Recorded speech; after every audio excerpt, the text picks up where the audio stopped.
It's from a financial perspective, having control and visibility of where you're bleeding out and in real time, not 6 months later when we realize like there's like a debt covenant at risk. And you're like, okay, well, what's the problem? And then you start to drill in, being able to be adaptable and pivot, when you need to and make corrections before you get beyond the point of no return kind of has an infinite ROI.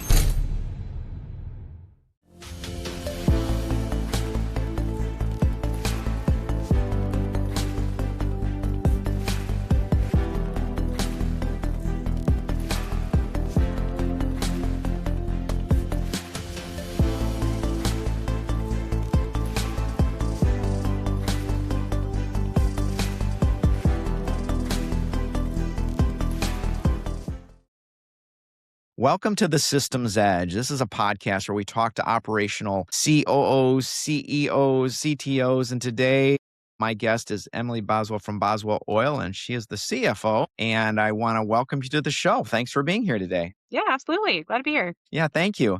In this show, we like to talk about operational pain points, and we can get into that in a little bit, but why don't we just start off by having you tell a little bit about yourself and your company and what you guys do. Sure. So we're Boswell Oil. We are a fuel and oil distributor out of Athens, Georgia. We service the whole state. So we've got 5 bulk plants all around the state and even travel a little bit outside of state lines, South Carolina and northern Florida. So we are branded Chevron distributors. So we sell all of their lubricant products. We work very closely with them and partner. And we are coming up on our 100 years of business. And I mean, we're the 4th generation is currently in charge. And so and the 3rd is still kind of dabbling in the business, but we've been around for a while, all servicing the state of Georgia. And I myself personally, I've started out in public accounting, did some audit and worked in mergers and acquisitions for a couple years, and then helped some startup companies and even some developed companies with their sort of outsourced financial services. So I did, like controllership and outsourced CFO services, did that for a few years before joining Boswell Oil. So this is my family by marriage. It's not a coincidence. And my husband he was currently the CEO and president. Okay. Wow. Yeah. That's probably hard to company. imagine. I can only imagine what your dinner table conversations are about then, because if you can separate it or not, I don't know. Yeah. Well, it's nothing anybody else would be interested in. I can tell you that. That's funny. Yeah. Probably sharing a lot of war stories and stuff all the time. It probably actually, I can see that actually helping a little bit because, you collaborate and can kind of team up on how to solve challenges and problems internally. Yeah, that's right. Good. And my husband used to say, he was like, before we worked together, it was just kind of, just talking about chores around the house or, sometimes about work. And now we get to actually like brainstorm and we intimately understand the issues that we're talking about. So it's a pretty cool thing. We love it. That's awesome. Very cool. Yeah. So what's a normal day look like for you? I can never predict. I usually come in with my calendar, it's all stacked and ready to go. I've got notes about what I'm going to work on, and then the day will end and I won't have touched any of it. So this is the most, I think, fast-paced, ever-changing, dynamic industry I have ever been a part of. Every day is different and you really never know what's going to happen. Today, we're situated right next to a terminal, which just means that's where everybody gets their fuel, no matter who they are. And just one of them, the one that's in Athens, is right next door. And for the past week, they've not had diesel supply. So that's a fun operational challenge to try to navigate. And you got to have levers to pull, but you've really got to be ready for anything. So the day to day is putting out fires. And right now we're really, really focused on operation, like just redesigning how we operate. And so, we went from, let's see, in 2019, we did our first acquisition and brought on minority partners for the first time. And so we went from 20 employees to just under 100 over the course of 2 years, because we did a second acquisition as well. And so, when you apply that kind of strain to a company, and that was all leverage for the most part, it's amazing how the things that used to go one way now just no longer apply. You go from operating like a sports car to, operating on the ship of the Titanic and trying to move. You can't move it nearly as, you don't have the agility you did before. And, and everything has this ripple effect. It's not, damage isn't just contained to the first person at arm's length. It could be company wide and can come with a lot of expense. So everything's very magnified. Yeah, the ripple effect. Yeah. Yeah. Yeah, can only imagine. And, so that's I was about to ask you another question. I think I'm gonna go down that path. So what did that look like operationally, jumping from 20 to 100? What I mean, do you have to put some systems in place to handle that? Yeah. Yeah. So you've got, everybody is on their own, back office system when you first bring them on. And so that's kind of step one is just getting them all in the same ERP. You got to get them entering all of the data into one place and you got to make sure the inputs are clean and consistent. And so I would say we're still not there, but we're working on it. So step one, yeah, was to get everybody to operating the same system so that all your numbers are in one place and you have the visibility. But, operationally, you've got them also set up in their org structure that they were in before. And if you don't want to be, there's a strategy behind when you make an acquisition, do you try to help them retain the environment that they had before for the sake of, keeping the status quo and the stability that comes with that? Or do you say, here are some functions that if we were to keep you in these would be redundant, so we've got to go separate ways at this point and we've got to reimagine how this acquisition fits into the bigger picture. So, being able to do it that way, the latter way is what makes the most sense in business, but it does, we're very, very family focused and we like to retain that family business and we have a lot of respect for the people that work for us. Not that, people who have companies that come in and do acquisitions that way don't. We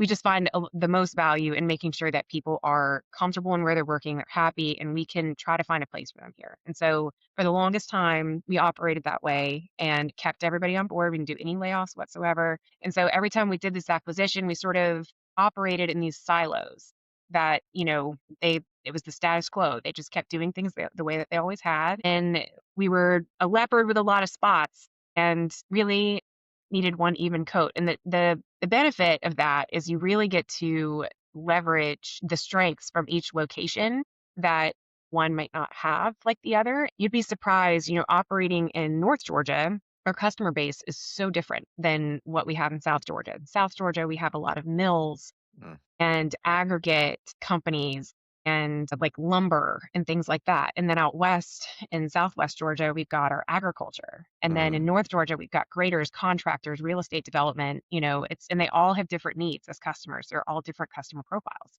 And so it made sense to us to sort of keep the status quo with these companies because we didn't want to pretend to know each other's areas better than the other. But over time, we realized there's a better way to do this that would still allow us to leverage the strengths. And mm, so to create some synergies across all of the locations, we started by centralizing functions. And so to give you an idea, like right now, we had a general manager at each facility that would manage our drivers, that would manage the people there, the way the warehouse was organized, mhm, our dispatch function, all of that. And so you'd have one person responsible at each facility. Well, we took all the functions and created heads to all those functions that service for the whole company. And so we're trying this for the first time and so we did some outside hires. We did some where we took from within and sort of designated them the czar of that function. Um, and it was, a little painful at first. There are people that have been with us since, day one that are like, this is not really what I signed up for, but I'll give this a shot. You really get people have to put a lot of faith in you. And as we take this big business risk and changing the whole way that we do things. And so we're really grateful for the folks that are in it with us right now that are, professionally they're taking the leap with us. And So you so had a formal ERP system in place already when you started acquiring, and you sort of put those people into that system, or you adopted a yes. new ERP? Okay. No. Yeah, we got them on our system, and now this year, we're in the process of changing that system. Okay. So we're all starting from scratch. Yeah. Yeah. So our A current lot of ERP is change. sunsetting, and though it's painful, it's time. It's Yeah. just it's Guess actually a what? very exciting change. All that pain, we're gonna do it again. Yeah. Yes, Yeah. exactly. Yeah. So yeah, we got everyone in the same system now, and now that we're there, we're changing it all, and then yeah, just trying this new org structure to see how it goes. It's all kind of stemmed from measuring the company in a way that you need to that Yes. drives accountability and visibility and goals. And we didn't have KPIs, and we're still trying to establish those. KPIs being key performance indicators. So, you kind of think about the way that you want to measure the company and its operational strains or successes. And then you gotta create the organizational structure under that so that you've got one person who can be responsible for that number. And if one person is responsible for six different areas or six different functions, it's just you can't scale that. You certainly can't hold people accountable to it without, some demoralization or, a facade that it's actually being managed when it's really not, just from a capacity standpoint. So, that's I think our biggest focus this year is bringing in, establishing operational efficiencies and creating synergies across all of our locations. What other systems or platforms does your business rely on besides the ERP? Okay. So we've got, we have dispatch software, and that's called BizSpeed. And that we're moving away from that when we go to our new ERP because it comes with one. And so, that was kind of part of the effort of changing the ERP. We wanted to consolidate as much as we could into one system. And so there are a lot of custom sort of options out there that lend themselves to our industry more than others. And it often means that we've got to take, like a business central platform basically, or something that's really generic, and then build on top of that with something that helps us interface with dispatch, driver management. So we've also got a bunch of, when our customers out there, they have tanks that we've got to monitor and and see what the levels are so that we know where to put them on our route and how urgent their need is so we can prioritize. And so we've got Centeron, which is a system that we use for that visibility to see, where the tank levels are at all of our customers. We use a program called Samsara, which helps us manage our drivers. There are cameras in the trucks, and it's a 360 sort of sensing, I guess, technology that can tell us how fast the truck is moving, how hard are we braking, if we roll through a stop sign, if the driver's on their phone. And so that's really helpful. So Samsara and BizSpeed will work pretty hand in hand and try to integrate those. Is there any areas where you're still relying on tribal knowledge in any area, or is it you kinda Yes. consolidated it all into one source of truth yet? Yes. Mainly in pricing. That's a really, really tough thing. And when I say day to day, I mean hour by hour. That can Mm, change with fuel. So gotcha. lubricants not so much, but Yep. yeah, tribal knowledge is a lot of that for the most part. But yeah, mostly in pricing. Any tasks that live in the spreadsheet still? Oh yeah, especially in my world. I Oh, mean, yeah. we don't even have an asset management system Okay. that can, tell me how much to depreciate this month, or that's all on a spreadsheet. So that's Yeah. coming with the new ERP. But I'm pretty Oh, excited for wow. that. Wow. This sounds like a pretty robust ERP. Good for you. Good for Yeah, you. yeah, I'm I know excited. adoption is I think it's 32% of, new software systems in general, whether it's ERP, custom, whatever, when your company does it, rolls it out, never get adopted because that's the biggest challenge. In fact, I think most ERP companies come with a whole adoption. You can actually add that on as like, "We'll help you with the adoption rollout," because you're gonna get resistance, so Yeah, yeah, that's a big that's true. part of And we do managing have it a all. company that's doing that.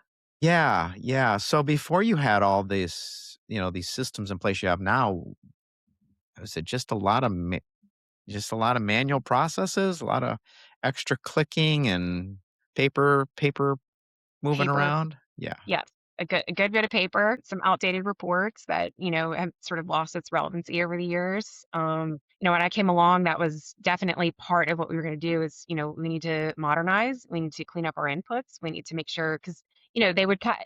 They didn't. We would have people that were systems people, were computer savvy for the most part, but they wanted all these questions answered as if we had had this, sterling system built out with these consistent inputs and, planned data and hygiene. And it was like, you guys are so far from being able to answer that question. Mhm. We've got to fix some things. And so, Mhm. yes, there was a lot on paper, not enough in email, which is really funny. It's just, yell down the hall. Oh, It's, wow.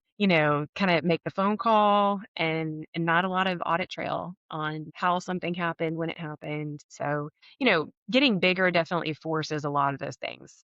Yes. You can't get away with that when, it's one thing when the entire company is at arm's length, and it's another when, you can't get anything done without picking up the phone or sending an email because they're not right there.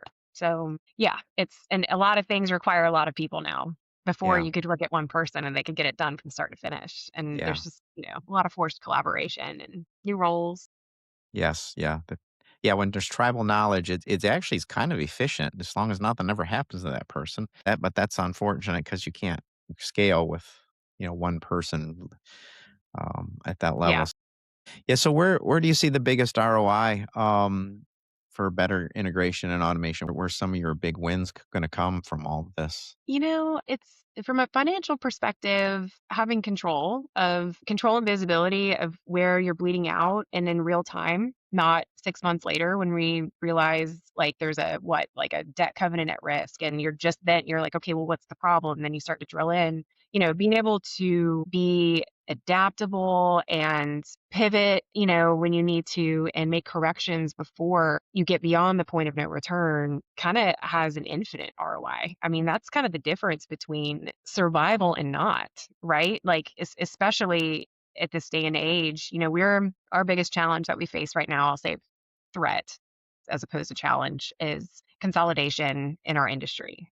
You're looking at an industry that is started as family businesses and still are. And if you don't have, that next generation coming in to inherit the business from you, if you don't have that succession plan in place, the first thing you're going to do is look to right now private equity. They're going around scooping up as many job or as many marketers and distributors as they can, and really consolidating. And, they have buying power that we don't. They are able to, have the resources that we don't.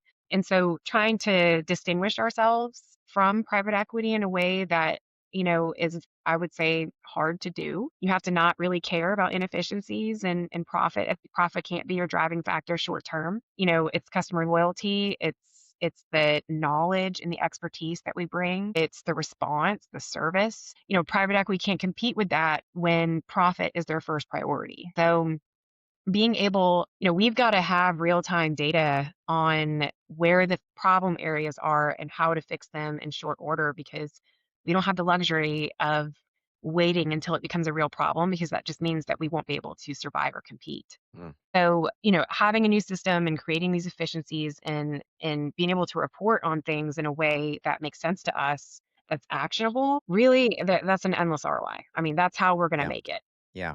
And if we weren't doing that this year, I mean, I don't know. I would have doubts about, where this company was headed, because that is an absolute need. And I hate to say, as I'm saying travel knowledge, and we've still got a lot of stuff in spreadsheets, and we're kind of still trying to lose old habits of, that just some stuff we've inherited from 1942 or whatever, it's Yeah. those things that you really got to keep an eye on and make sure that we're keeping pace.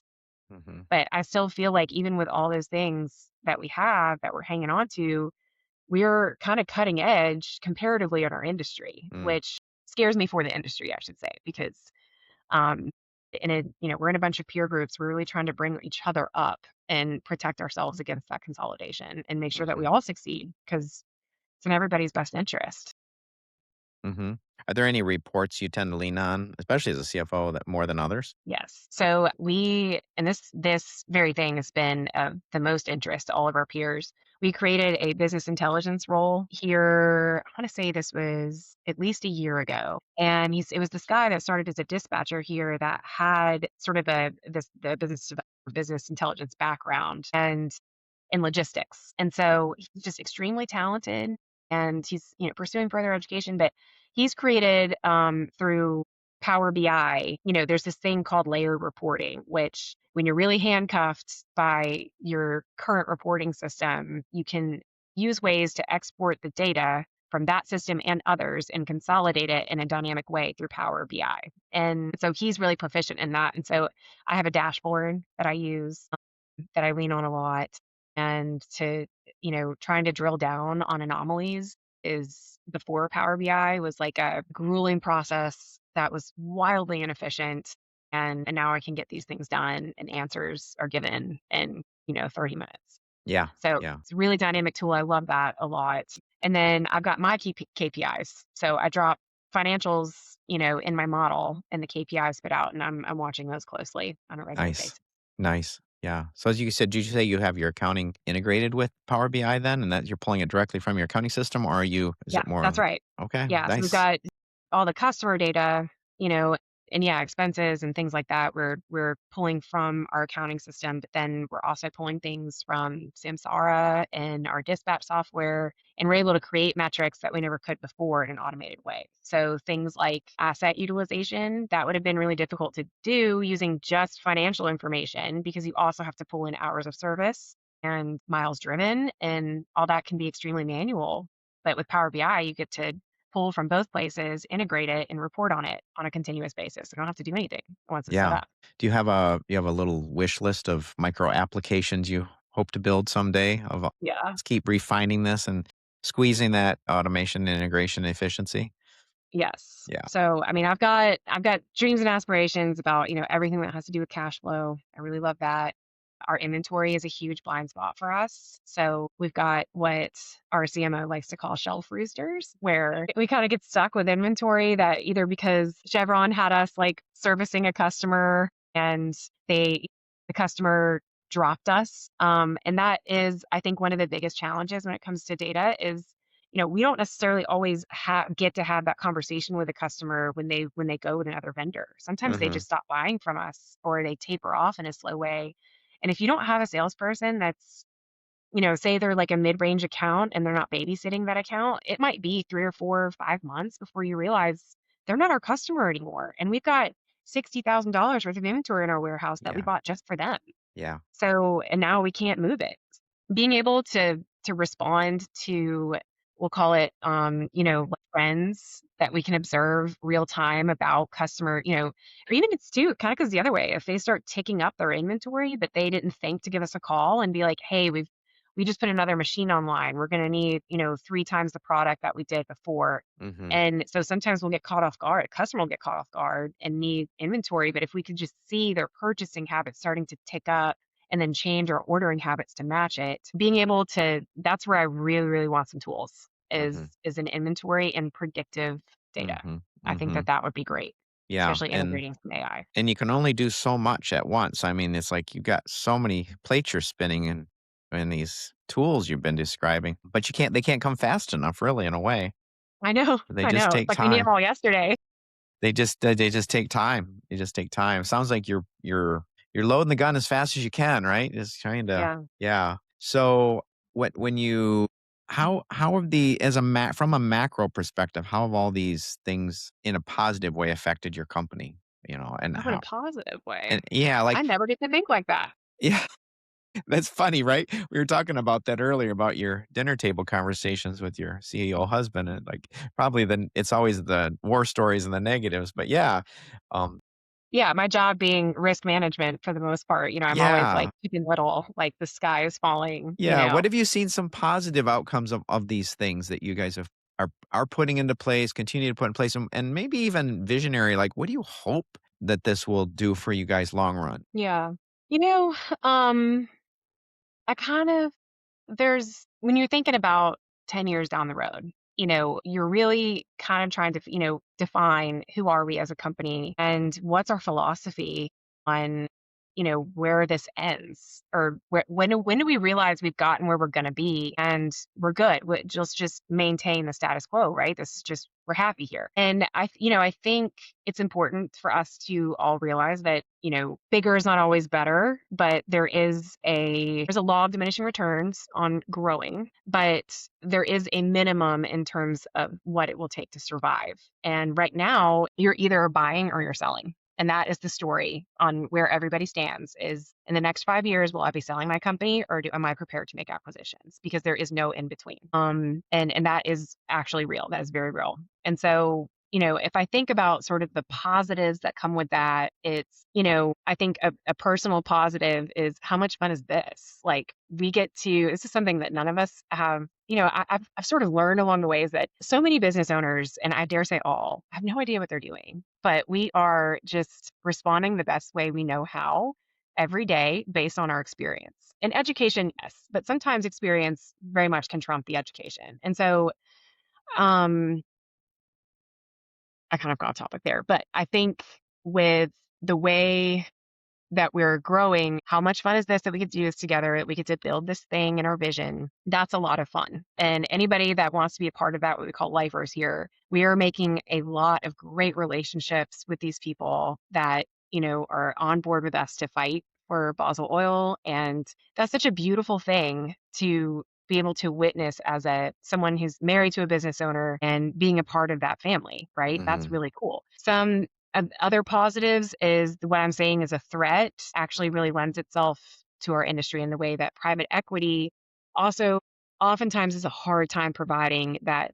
family business environment. Mm. And so we get to benefit from that sometimes when people jump ship or lose their jobs because of consolidation. We inherit some really great people from that. Being that company to catch the folks that don't want to be involved with private equity is a hard road. It's numbers. It's numbers only. And so we've gotten some good people from that. I don't know, in some of the macro events that can be positive, it's different than I think really what you're going for when you're asking this. But anytime that there is volatility in the market, or if Trump sends out, something on X that completely turns the market upside down, we're also financially hedged and we get to take advantage of swings. When Mm. things are steady, that's usually when we start hurting. Mhm. And that's just part of the industry. And I hate to say it because we play a part in emergency response for the state and all over the country because we work for companies that are contracted by the federal government and others, the private contractors that will make sure that schools have fuel, that emergency services have fuel, the military, rescue services. And so during Helene, we were very much involved in that. And that is a lucrative business. It's not the same as gouging. Let me be very clear.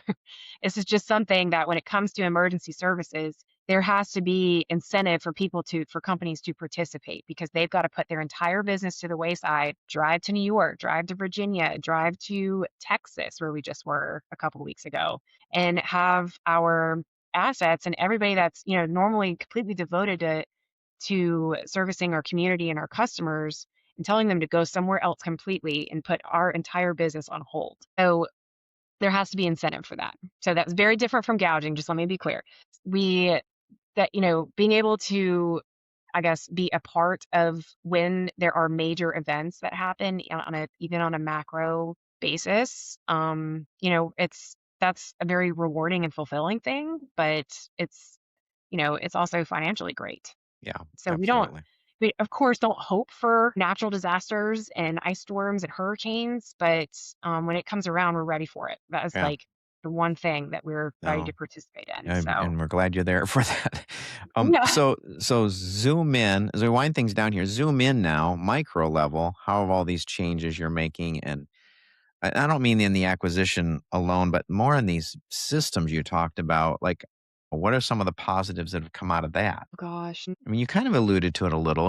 Being able to get this report, and you're doing a better job of this, doing a better job of that. But what I'm sure you could list, a bunch of bullet points there in terms of some of the positive things from integrating and having information at your fingertips, better reporting. What has that done for maybe for you personally and for the company? Yeah. So, before, and we're not on the other side of it yet. So I can see the positives. They're on the horizon and there are some that I'm starting to feel. But, before I would say we had like Power BI and things like the tools that I use every day, so much of my day was just trying to organize the things to get that deliverable. Like I would spend so much time on the input and the building and, trying to communicate to the board and the owners and our key employees. Like, that's very difficult to do to focus on higher level things when you're constantly in the data. You're below 10,000 feet.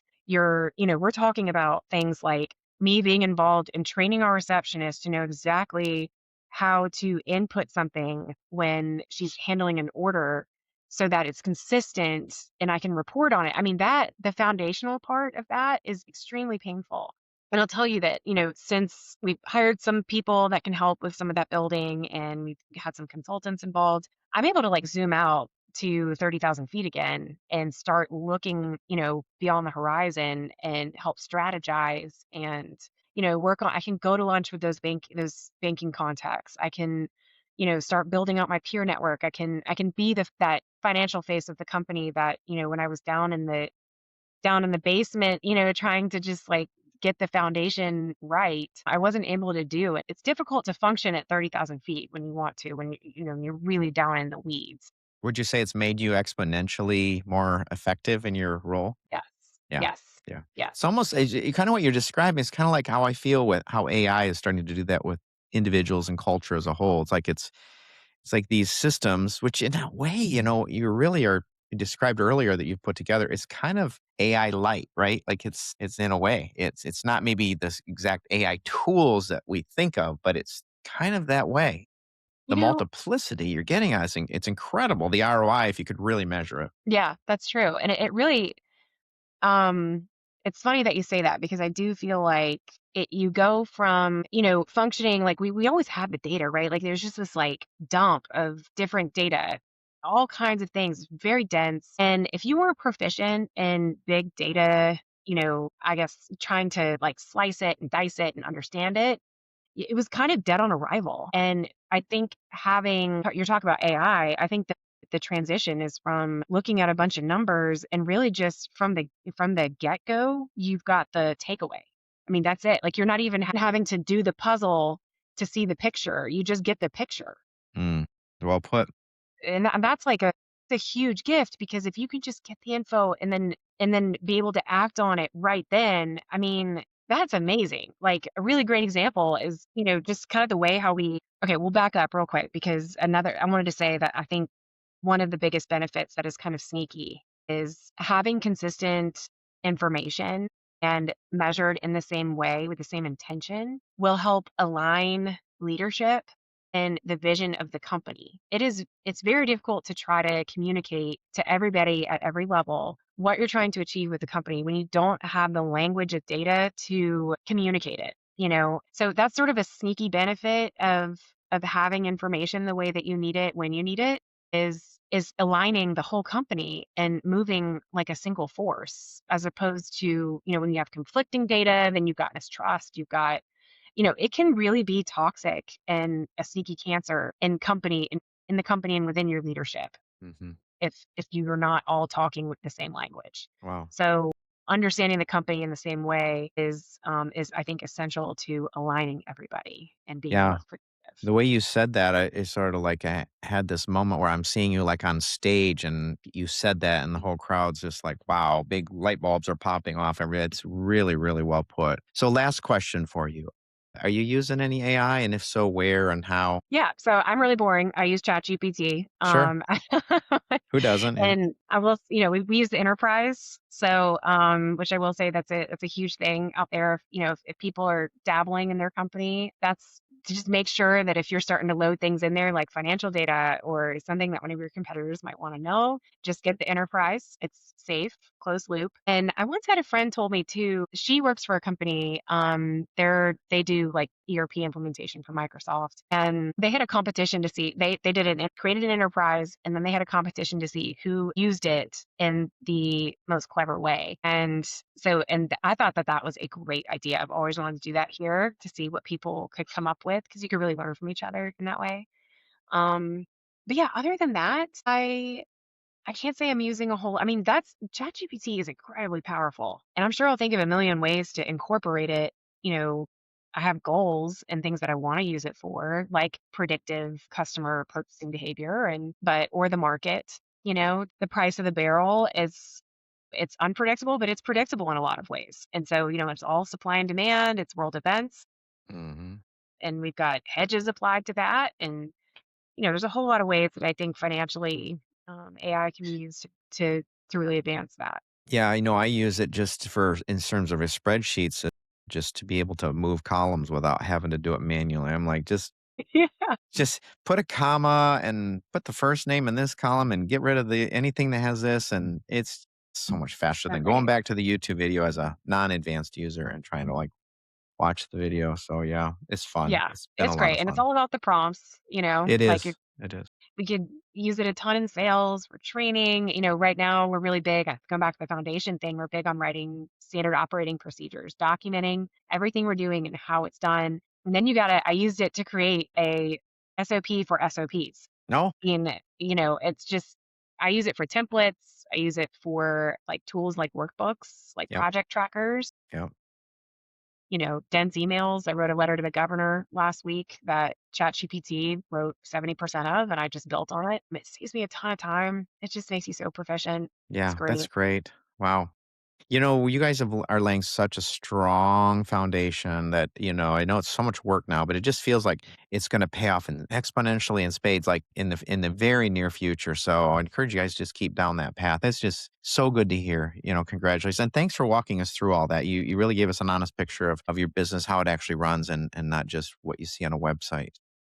Yeah, you pull back the curtain. It's just blood and guts. I Yeah, and mean, that's what I like about, and I say this quite often, but it's what this show's about, right? It's, the patterns underneath businesses are similar, but everybody's got a unique facet or angle on each one of them. So thank you for sharing this today. Really appreciate your time. yeah, absolutely. It's, Yeah. it's fun. This is a fun break in my day. Yeah, good. Thank you. Thank you very much. Thanks for being here. Yeah, absolutely. Thanks.